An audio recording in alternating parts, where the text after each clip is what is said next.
তিতুমির কলেজকে বিশ্ববিদ্যালয় না করা পর্যন্ত আমরণ অনশন চালিয়ে যাওয়ার ঘোষণা দিয়েছেন শিক্ষার্থীরা। তারা জানিয়েছেন, দাবি আদায়ে গতকাল থেকে কলেজ ক্যাম্পাসের ভেতরেই আন্দোলন করছিলেন। প্রশাসন কর্ণপাত না করায় আজ সকাল থেকে রাজপথে নামতে বাধ্য হয়েছেন। মহাখালীতে তিতুমির কলেজের সামনের সড়কে অবরোধ কর্মসূচিতে রয়েছেন সহকর্মী মহসিন কবির। সর্বশেষ পরিস্থিতি জানতে যুক্ত হচ্ছি তার সাথে। মহসিন, এই মুহূর্তে কি দেখছেন সেখানে? শিক্ষার্থীরা তাদের দাবিতে অনড় রয়েছেন, যেটা বলছিলাম। আর প্রশাসন কি আসলে এখনো পর্যন্ত সমাধানের কোনো উদ্যোগ নিয়েছে কিনা জানাবেন।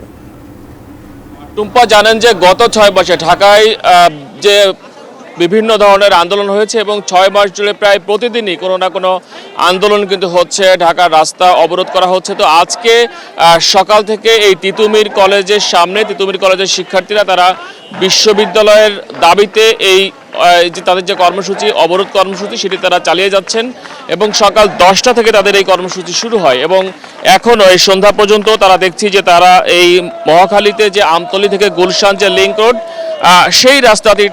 সেই রাস্তাটি তারা এখানে আটকে রেখে অবরোধ করে তারা তাদের কর্মসূচি পালন করছেন এবং তারা দাবি করেছেন যে শিক্ষা মন্ত্রণালয়ের পক্ষ থেকে কোনো কর্মকর্তা কিংবা কোনো সরকারের কোনো প্রতিনিধি এসে তাদের যদি আশ্বাস দেওয়া না হয় তাহলে তাদের এই কর্মসূচি তারা চালিয়ে যাবেন।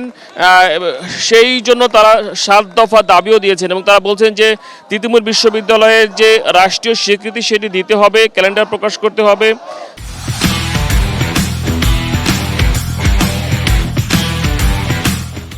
2024-25 সেশনে শিক্ষার্থী ভর্তি করতে হবে বিশ্ববিদ্যালয়ের নামে এবং শিক্ষার্থীদের শতভাগ আবাসন ব্যবস্থা নিশ্চিত করতে হবে। অর্থাৎ সেই ধরনের যে সকল দাবি, যে সেরকম 7টি দাবি দিয়েছে এই তিতুমির কলেজের শিক্ষার্থীরা এবং তিতুমির কলেজের শিক্ষার্থীরা বলছেন তাদের এই দাবি তারা পূরণ করার জন্যই তারা গতকাল থেকে অনশন কর্মসূচি পালন করছেন। সেই কর্মসূচির পরে আজকে তারা সরকারের পক্ষ থেকে কোনো সাড়া না পেয়ে অবরোধ কর্মসূচি পালন করছেন এবং দেখতে পাচ্ছি যে আইন শৃঙ্খলা রক্ষাকারী বাহিনী সকাল থেকে যে অবস্থায় ছিল যে তারা